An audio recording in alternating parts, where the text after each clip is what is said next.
टेक्शा channel को subscribe कीजिए और सबसे पहले वीडियो देखने के लिए बेल आइकन ज़रूर दबाएं। हाय दोस्तों, आज मैं एक बेहतरीन ऐप का बताने जा रहा हूँ। ये एक बेहतरीन ऐप है। इसमें रिंगटोन्स और वॉलपेपर्स और नोटिफिकेशन हर तरह के न्यू वॉलपेपर आप मिलते रहते हैं।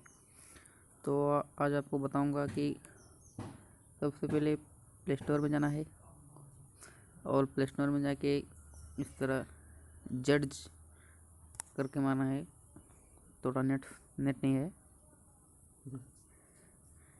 जड्ज करके मार के इस तरह से जड्ज को मैंने डाउनलोड कर रखा है। तो आप इसके अंदर जाना है। ये ओपन हो चुका है। अब इसके अंदर वॉलपेपर सकते हैं। देखो दोस्तों, कितनी अच्छी तरह वॉलपेपर है। देखिए, इसको डाउनलोड कैसे करते हैं।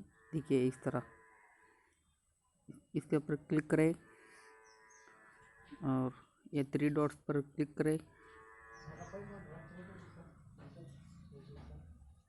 और क्लिक करके डाउनलोड का ऑप्शन रहता है। डाउनलोड मारिए।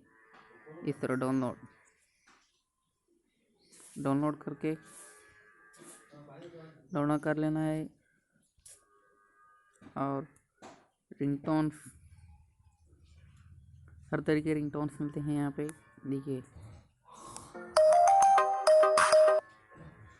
और हर तरीके के रिंगटोन्स हैं और नोटिफिकेशन भी हैं।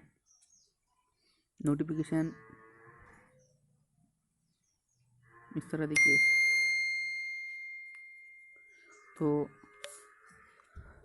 तो सब्सक्राइब करिए और चैनल को लाइक करिए और चैनल को सब्सक्राइब करिए और चैनल को इस वीडियो को लाइक कीजिए और शेयर कीजिए।